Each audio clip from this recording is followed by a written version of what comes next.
It seems like a rare item. Why does my younger sister-in-law own something like this? And even more importantly, my brother should prioritize respecting his own sister instead of some other woman. On the day of the wedding, before the ceremony began, I wanted to relax by checking on my cat using a pet camera. But instead of seeing my cat, the camera showed my dressed-up sister-in-law who was at our wedding. She didn't know there was a camera there and was going through my things without permission. When I showed this to my husband, he got really angry and stormed into the room where his relatives were waiting, showing them the live footage. My sister-in-law was caught singing and complaining about my husband while trying on my things. When my in-laws saw her behaving badly, they looked shocked and quickly left the room. A few minutes later, my sister-in-law faced the consequences of her actions, thinking she hadn't been caught and acting boldly. I've been working at the same company since I finished university 3 years ago. About 2 years into my job, a male colleague who I had grown close to confessed his love for me and asked for a serious relationship leading to marriage. I happily accepted his proposal. A year has gone by since then, and we're busy getting ready for our wedding. We found a new home not far from my in-laws, and our parents helped us out bit by bit, calling it a wedding gift. With their support, we bought a second-hand house. We had to take out a loan to cover the rest of the cost. But both my husband and my in-laws agreed that I should keep working after we got married. We were hopeful that by working together, we could pay off the loan faster. We chose a house instead of an apartment for a special reason. I really love cats, and I grew up surrounded by them at my parents' house. When I went to university in another state and had to live on my own, I couldn't imagine leaving my cats behind. When I decided to live alone, my parents weren't keen on me taking a cat with me, but I convinced them by promising to work part-time and take care of it myself. In the end, I could only bring one cat from my parents' house, but I made sure it didn't feel lonely while I juggled my studies and job. After I graduated, I stayed in the same apartment that allowed pets. But after getting married, it became clear that the apartment was too small. I was really upset at the thought of having to send my cat back to my parents' place. Cats mean a lot to me. They're like close companions. Having my beloved cat with me helped me through tough exams and the loneliness of living alone for the first time. My husband knew about my love for cats even before we started dating, so he was fine with having one. But it was hard to find a place that allowed pets. It wasn't too difficult to find a small place for one person, but finding something suitable for 2 adults, possibly with kids later on, and within our budget was proving tough. During a visit to my in-laws' home for wedding arrangements, I bonded with my mother-in-law over our love for cats. Since she was from the same area as my in-laws, I thought she might know about places to rent that allowed pets. Excitedly, she suggested, "Why not buy a house?" It turns out my mother-in-law used to live with cats before she married, but had to stop when she found out my father-in-law was allergic to them. Maybe feeling a bit guilty, my father-in-law didn't object to the idea and even helped us financially. Feeling it wouldn't be fair to rely only on my in-laws, I told my parents about the situation. They offered to help, mainly for the sake of the cat. My dad kept saying it was just for the cat's sake, but my mom assured me, "He's just shy, don't worry. It's a wedding gift," and gave me a knowing smile. My dad has always been reserved about showing his true feelings, and it was funny to see him act shy at a time like this. My mom and I couldn't help but laugh together. Thanks to our parents' help, we found our new home much quicker than expected and decided to move in before the wedding. My mother-in-law, who loves cats and stays active despite being in her 50s, works part-time, enjoys hobbies, and regularly visits a cat cafe to relax. Knowing she'd get along well with our cat, I invited her over soon after we moved in. To my surprise, our cat really liked her, and they had a great time together. Since then, she's been visiting often, not just to play with the cat, but also to share recipes and gossip about my husband's favorite dishes. She's gone out of her way to bond with me, and it's made our relationship really strong. My husband and I are already living together in our new home, so it feels like we've started married life early. We work at the same company, but he recently got transferred to a different department, which he's excited about. Even though our work hours differ, we both pitch in with household chores and cooking dinner when we get home. So far, we've been managing things pretty evenly. During our commute, my husband reads the newspaper for work, while I check on our cat through the pet camera. It's a routine that helps us both relax. Even on the crowded train, seeing my cat calms me down a lot. It's just one good thing after another. When I went to my husband's family home to formally meet everyone, I didn't just meet his parents for the first time. I had heard about his unmarried sister since we started dating. She's quite adventurous, with a love for traveling internationally. Instead of a regular job, she does different part-time work to save money for her trips. It seems like she's living her dream. I've always admired people with passions, and I believe that when everyone has their own interests, they tend to respect and get along with each other. So her unconventional lifestyle wasn't a big deal to me. To be honest, one big reason I chose to work full-time was because I love being surrounded by cats. Having the security of paid leave in case something happened to them was a big factor for me. Part-time jobs usually don't offer that. I also have a strong desire to travel.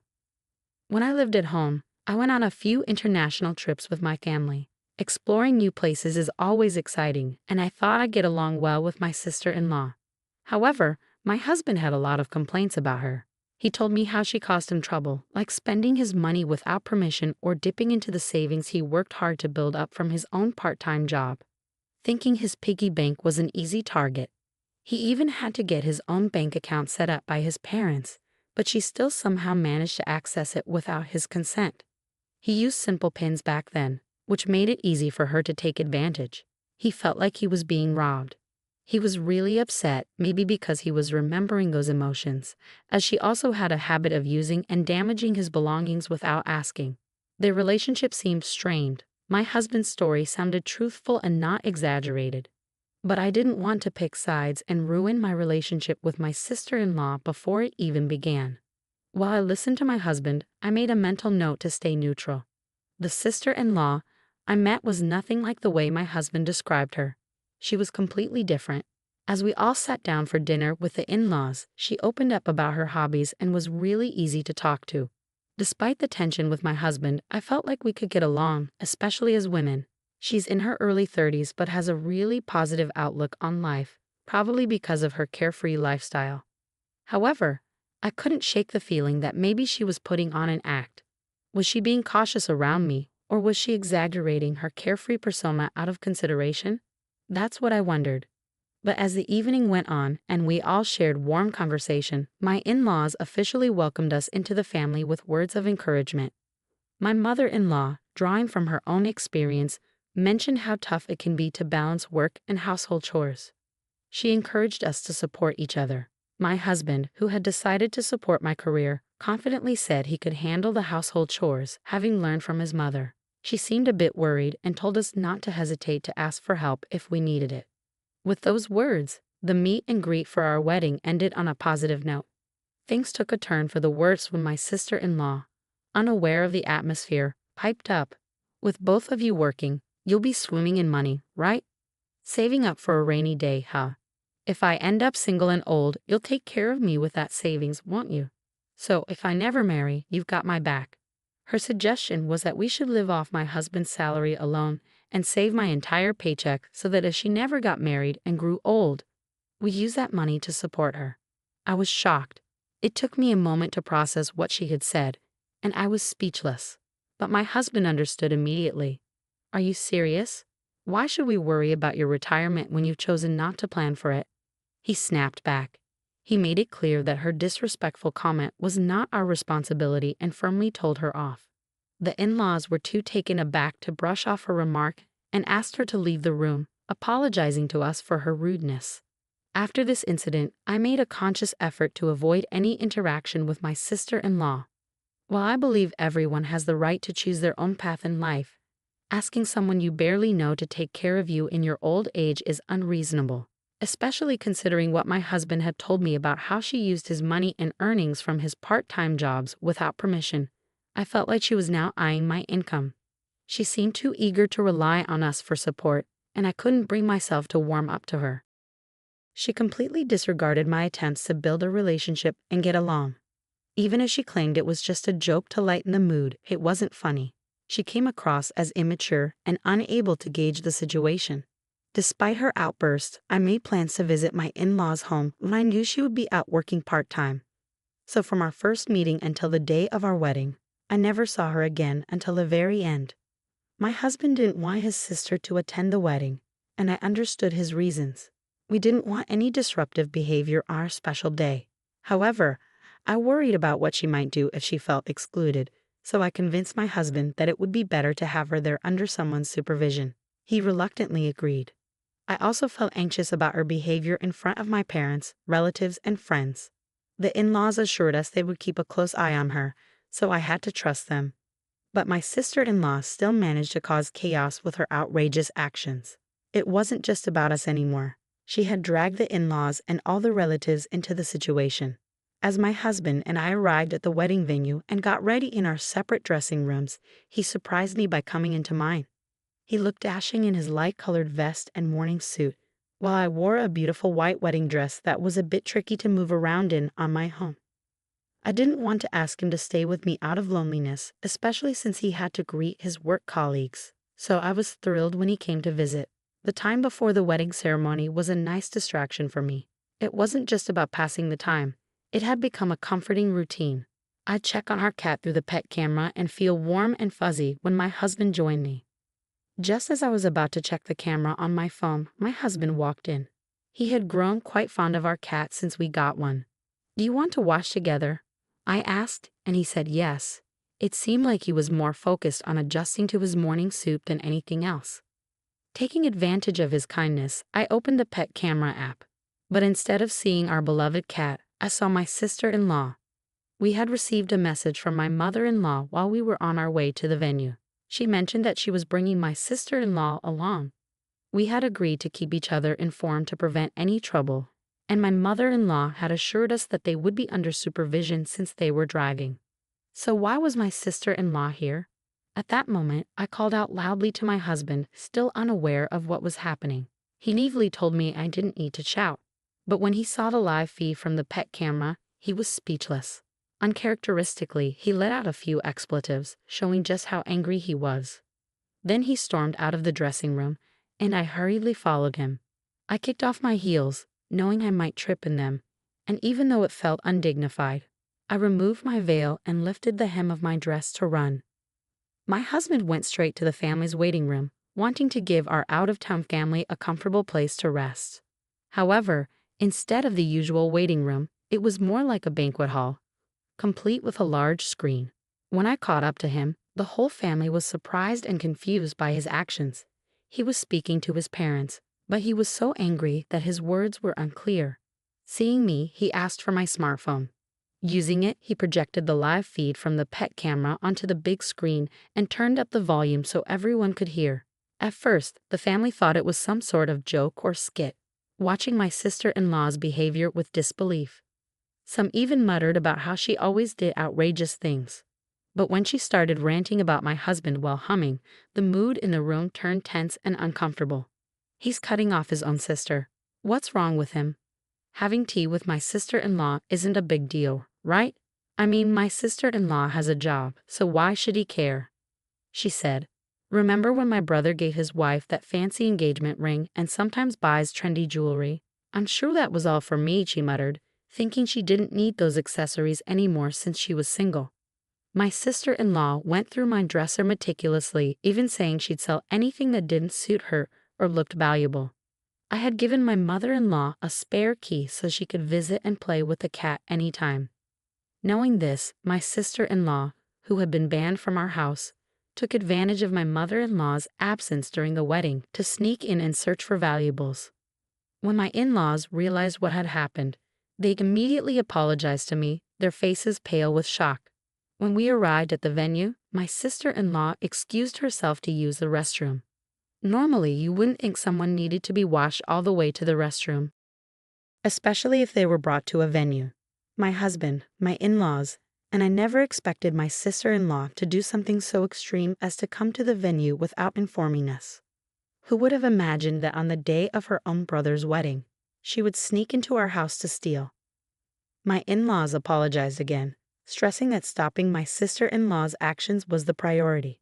With that, my father-in-law hurried out of the waiting room, followed by my mother-in-law. The relatives on my husband's side seemed bewildered. They might have been struggling to process their feelings, worried that a criminal might be part of the family.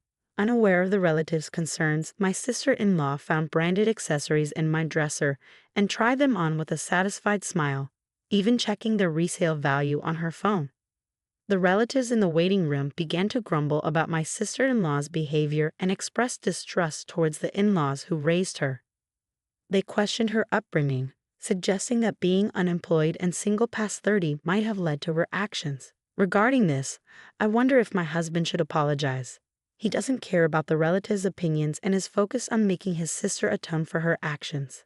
I could see him struggling to control his anger, clenching his fists repeatedly. I felt angry and shocked, but I realized my sister-in-law and I were very different people. Talking to someone like her would be pointless. Even if she faced consequences, she'd likely forget about it by the next day. She doesn't learn from her mistakes or have any desire to grow. I swore that even if my husband or in-laws begged for forgiveness, I wouldn't let her back into our lives. But I doubted my husband would want that either. About 10 minutes after my in-laws had left, the live video took a dramatic turn. As my sister-in-law was busy searching through our things, my father-in-law burst into the room before she could react. She was completely startled when she heard the door swing open and felt someone grab her from behind. "What are you doing here in my son and daughter-in-law's house when you're banned?" Her face showed clear shock. Our new home didn't have any security measures, and it seemed she had done her research knowing this. She must have found a way to sneak in without being noticed by the in-laws, knowing my mother-in-law had a spare key. But she clearly hadn't thought about what would happen if she got caught. She stumbled over her words, trying to make excuses. I was asked by my sister-in-law, "Look, I even found the jewelry. That's proof, right?" Following behind, my mother-in-law entered the room holding a smartphone. She loudly announced that she would report the illegal entry to the police. "Why would I ask you, someone who's banned, and why are you wearing the jewelry you claim to have found?" she demanded. My sister-in-law's feeble excuses were met with strong arguments from my mother-in-law. As my sister-in-law looked for a way to escape, my father-in-law held her down with all his weight. She complained of pain and said she would suffocate, but my father-in-law firmly told her that if she could shout, she wasn't going to die. At that moment, the police arrived, having been notified. They took my sister-in-law away as a trespasser, but she kept resisting, claiming, "Just because I entered a family member's home, that's trespassing. Are the police idiots?" My mother-in-law informed her that all the evidence was there, and the entire family had seen it happen in real time, thanks to the pet camera. When my sister-in-law saw the bedroom camera, she seemed to give up and was quietly taken away by the police. I felt relieved at the sight. I hadn't expected my in-laws to involve the police, but I was grateful they took appropriate action. However, it was complicated to feel simply happy about it, knowing that a real sister had committed a criminal act. Despite their animosity, they were still siblings, and I knew my husband must have his own thoughts about it. The relatives in the room on my husband's side were in shock. The fact that a criminal had emerged from the family was hard to swallow. Some were disappointed, while others openly expressed their anger at the disgrace. Amidst the chaos, my in-laws returned after handing my sister-in-law over to the police. Naturally, the wedding couldn't proceed under these circumstances and was canceled. Some guests had traveled long distances to celebrate with us, and others had rearranged their schedules to be there. I felt a mix of regret and a desire for understanding. My in-laws quickly realized my feelings and repeatedly apologized to us, bowing their heads. My mother-in-law blamed herself for not keeping a better eye on her daughter and apologized repeatedly. She also silently endured the furious remarks from the entire family, apologizing endlessly for bringing such disgrace upon them. When my parents, concerned, peeked into the room and saw the chaos, they asked me for an explanation.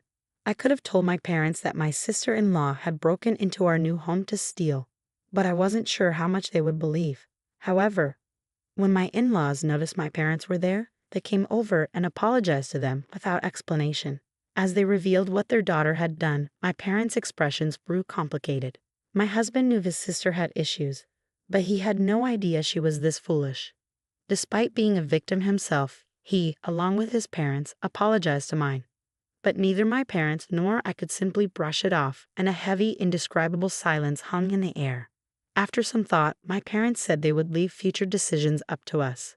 But they agreed to cancel the wedding for the time being, and that settled things. Later, my sister-in-law got off with just a fine because it was her first offense, and she hadn't actually stolen anything. My husband bitterly remarked that she should have been arrested for theft and spent some time in jail. I somewhat agreed, wanting nothing to do with her going forward. Although she only received a fine, she now had a criminal record, and my in-laws severely scolded her for breaking into someone's house while they were away. Even though she was family, my daughter would know right from wrong well past the age of 30. My father-in-law was furious to the point where I thought his veins might burst, and I heard he disowned her right then and there. She had to cover all the wedding-related expenses, including those from the cancellation.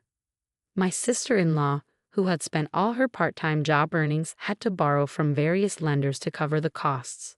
Some lenders were reputable, but others operated in shady ways, barely within the law. Now, she faced a future of hard work and being pursued by debt collectors. Unable to accept what had happened, my sister-in-law turned to social media to express her frustrations and seek sympathy. However, instead of support, she faced a wave of criticism.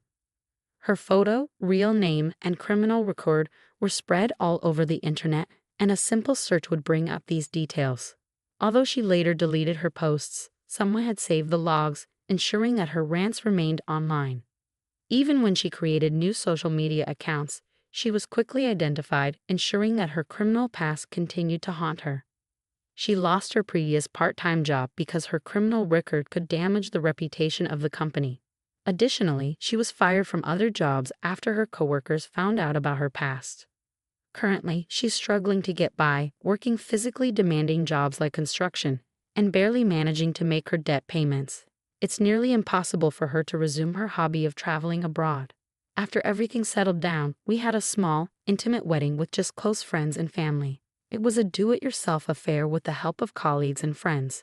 But it was filled with love and will be a cherished memory for life. We've also adopted a new cat and are enjoying our happy days surrounded by our furry friend and supportive loved ones.